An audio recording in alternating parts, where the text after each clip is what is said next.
सुप्रभात विद्यार्थियों, आप सभी का हिंदी अध्ययनशाला में स्वागत है। विद्यार्थियों, आज आप सभी पाठ 6 पत्र लेखन के अंतर्गत अनौपचारिक पत्रों के बारे में पढ़ेंगे और सीखेंगे कि अनौपचारिक पत्र किस तरह से लिखते हैं। विद्यार्थियों, आपको मालूम होगा कि पत्र 2 प्रकार के होते हैं, औपचारिक और अनौपचारिक। औपचारिक पत्र हम उन्हें लिखते हैं जिनसे हमारा व्यक्तिगत संबंध नहीं होता। आइए आगे देखते हैं। पिछले दिन के कार्य का मिलान, यानी पिछले दिन जो पत्र दिया गया था लिखने के लिए, आप सभी उस पत्र का मिलान करेंगे। यह जरूरी नहीं है कि जिस तरह हमने लिखा है उसी तरह आप भी लिखें, लेकिन जो एक आधार है, जो लिखने का तरीका है, जो शुरुआत है, उसी आधार पर होनी चाहिए, ना कि जिस तरह के शब्द हमने प्रयोग किए हैं उन्हीं शब्दों को आप भी प्रयोग करके लिखें। ऐसा जरूरी नहीं है। आइए देखते हैं पत्र किस विषय पर लिखना था। यह आपको बताया गया था कि शुल्क यानी फीस माफ़ी हेतु प्रधानाचार्य को पत्र लिखिए, यानी कि आप फीस क्यों माफ़ करवाना चाहते हैं, क्या समस्या है, क्या परेशानी है। उस परेशानी या समस्या को अपने पत्र में उल्लेख करते हुए या जिक्र करते हुए या उस बात को बताते हुए पत्र लिखना था कि इस वजह से हम फीस माफ़ करवाना चाहते हैं। तो विद्यार्थियों, मुझे उम्मीद है कि आप सभी ने भली भांति स्वयं से अच्छी तरह से लिखा होगा। यह जरूरी नहीं है कि जिस तरह हमने लिखा है उसी तरह आपने भी लिखा। फिर भी हमारे द्वारा लिखे गए पत्र को पढ़ेंगे और समझेंगे कि किस तरह से लिखा जा सकता है। आइए देखते हैं।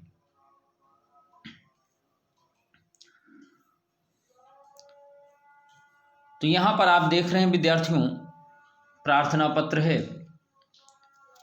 सेवा में श्रीमान प्रधानाचार्य, the truth mission school, Satyanagar, Nasirpur, Fatehpur, Uttar Pradesh. विषय क्या था? शुल्क माफी हेतु प्रार्थना पत्र। तो आइए पढ़ते हैं। महोदय, सादर सविनय निवेदन है कि मैं अत्यंत गरीब परिवार का छात्र हूँ। मेरे पिता की आर्थिक स्थिति ठीक नहीं है। वे 4000 रुपये मासिक वेतन पर एक दुकान में काम करते हैं। उनके अलावा कोई कमाने वाला नहीं है। इस कारण मैं विद्यालय का शुल्क जमा करने में असमर्थ हूँ। विद्यार्थियों, यहाँ मैंने इन सारी बातों को शामिल किया है। तो आप सोच रहे होंगे कि हमने अपने पत्र में या आपने अपने पत्र में इन बातों का उल्लेख नहीं किया। तो ऐसा जरूरी नहीं है। हमने एक सोचा और उस आधार पर लिखते गए कि क्यों फीस माफ़ करवाना चाह रहे हैं। इन सारी बातों का उल्लेख किया। आगे क्या है, आइए पढ़ते हैं। तो विद्यार्थियों, आगे बताया गया है, मैंने कक्षा 4 प्रथम श्रेणी में उत्तीर्ण की है और मेरी आगे भी पढ़ाई करने की तीव्र इच्छा है, परंतु शुल्क ना दे सकने के कारण अब मुझे पढ़ाई छोड़नी पड़ेगी और मेरा भविष्य बर्बाद हो जाएगा। अतः आप मेरी दीन दशा को देखकर शुल्क माफ़ करने की कृपा करें। अब कराने की का तात्पर्य इसलिए विद्यार्थियों है, कहीं कहीं होता क्या है कि जो प्रिंसिपल होते हैं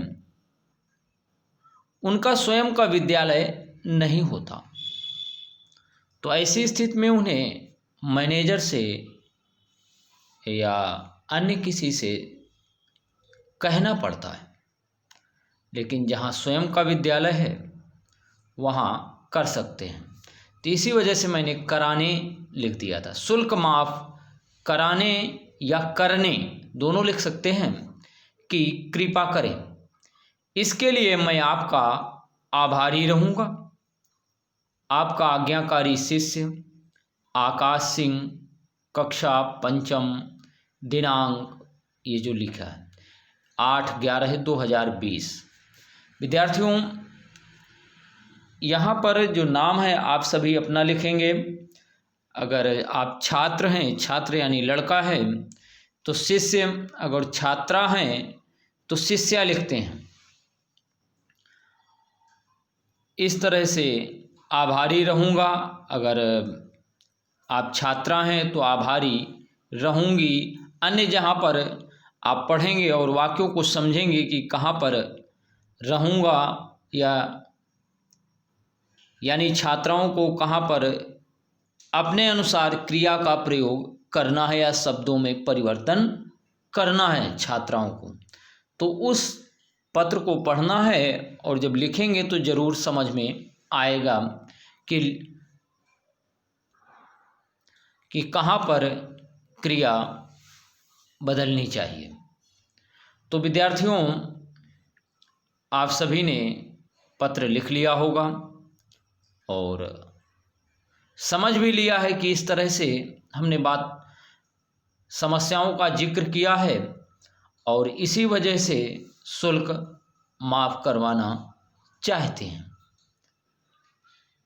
यह कारण था। तो आइए आगे देखते हैं। अनौपचारिक पत्र। विद्यार्थियों पत्र दो तरह के थे, औपचारिक और अनौपचारिक।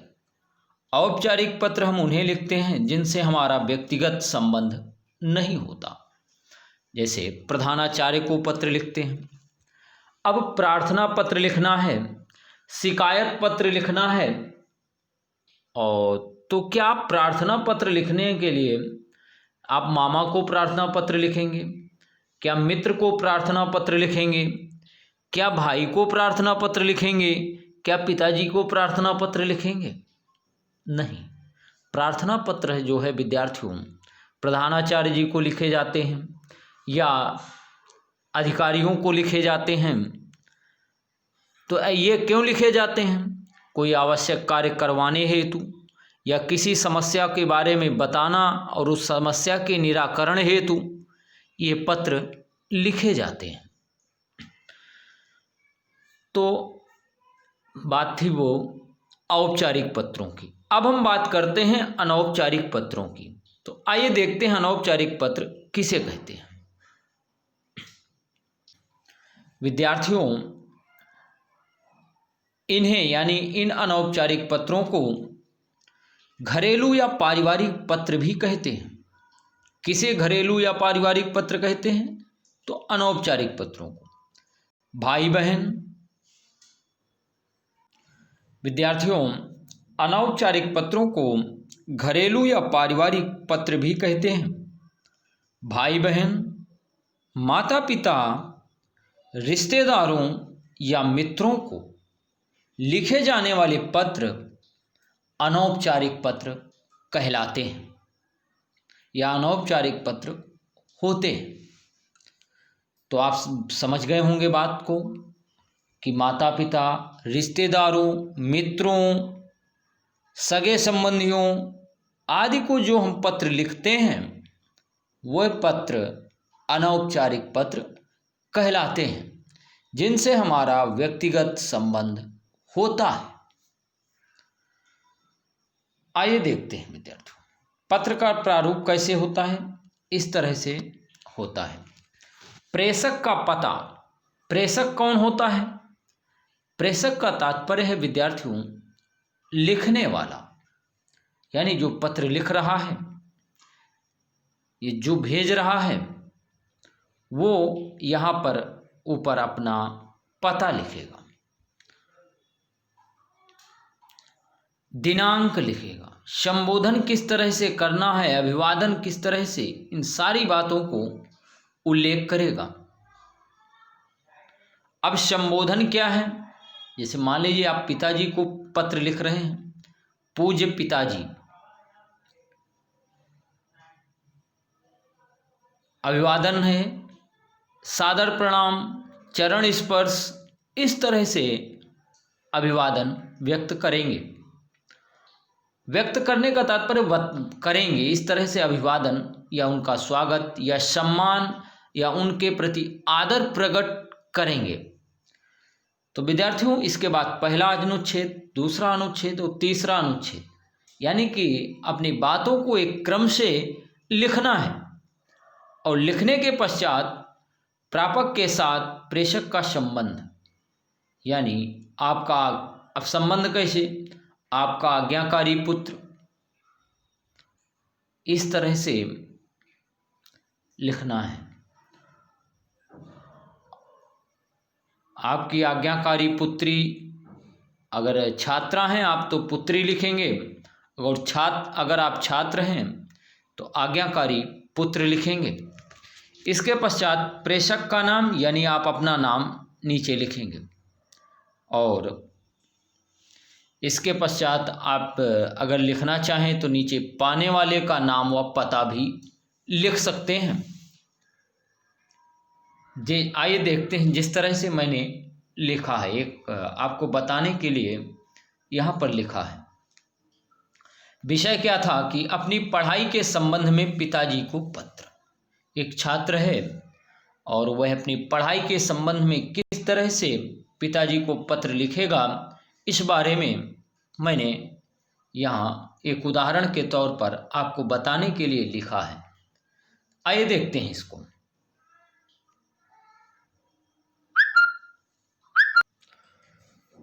आप यहाँ देख रहे हैं पिताजी को अपनी पढ़ाई के बारे में पत्र।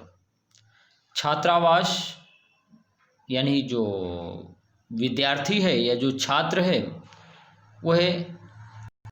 वह छात्रावास में रहता है, यानी बाहर रहता है। विद्यालय का जो आवास है, विद्यालय के द्वारा जो विद्यार्थियों को प्रदान किए गए हैं, उन आवासों में रहता है।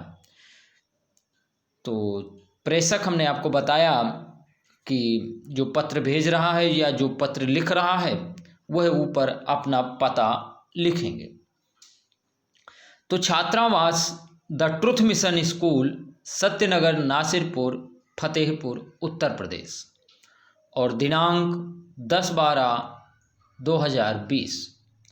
पूज्य पिताजी, सादर प्रणाम, चरण स्पर्श, इस तरह से आप अभिवादन व्यक्त कर सकते हैं। आपके आगे क्या लिखा हुआ है ये पढ़ते हैं।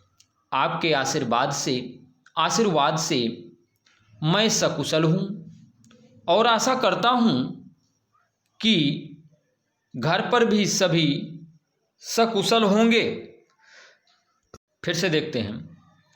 आपके आशीर्वाद से मैं सकुशल हूँ और आशा करता हूँ कि घर पर भी सभी सकुशल होंगे। मेरी अर्धवार्षिक परीक्षा का परिणाम आ गया है। सभी विषयों में अच्छे अंक आए हैं। मैं अपनी पढ़ाई का पूरा ध्यान रख रहा हूँ और नियमित रूप से सुबह शाम पढ़ता हूँ। मुझे यहाँ किसी प्रकार का कष्ट नहीं है। आप चिंता ना करें। पूज्य माताजी व दादाजी को मेरा प्रणाम कहिए। छोटी बहन को स्नेह भरा प्यार या छोटी बहन को प्यार। आपके पत्र की प्रतीक्षा में आपका आज्ञाकारी पुत्र राघवेंद्र। पत्र तो इस तरह से पत्र आपका लिख गया।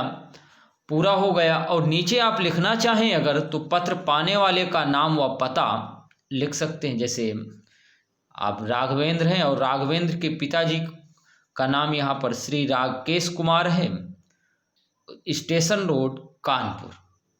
विद्यार्थियों, ये जो नाम लिखे हैं ये काल्पनिक हैं, कोई सही नाम, मतलब कि यहाँ एक उदाहरण के तौर पर आपको बताया गया है। इस तरह से आप पत्र लिख सकते हैं। अब मान लीजिए आपका आज्ञाकारी पुत्र, पत्र आप लिख रहे हैं, नाम किसी दूसरे का लिख रहे हैं तो गलत है, आप अपना ही नाम लिखेंगे। अब पिताजी को पत्र लिख रहे हैं तो अपने पिताजी को ही नाम लिखेंगे। आप समझ गए होंगे। तो विद्यार्थियों, इस तरह से पत्र लिखना था, लिखा है, गया है और आप सभी ने समझ लिया है। तो विद्यार्थियों, आइए आगे देखते हैं। तो आज का कार्य है लेखन कार्य। विद्यार्थियों, 2 पत्र हैं, इन दोनों पत्रों को आपको लिखना होगा। पहला है बड़े भाई की शादी पर अपने मित्र को निमंत्रण पत्र लिखिए। तो एक निमंत्रण पत्र लिखना है, आप बुलाना चाहते हैं तो इस बारे में लिखना होगा। और दूसरा है छुट्टियों में अपने मित्र को घर बुलाने के लिए, यहाँ पर प्रार्थना पत्र नहीं होना चाहिए। तो विद्यार्थियों, दूसरा पत्र है छुट्टियों में अपने मित्र को घर बुलाने के लिए पत्र लिखें। तो इस तरह से इन दोनों पत्रों को आप सभी लिखेंगे और अच्छे से लिखेंगे, समझेंगे। तो विद्यार्थियों, आज का कार्य केवल इतना ही है। धन्यवाद, बाय, फिर मिलेंगे।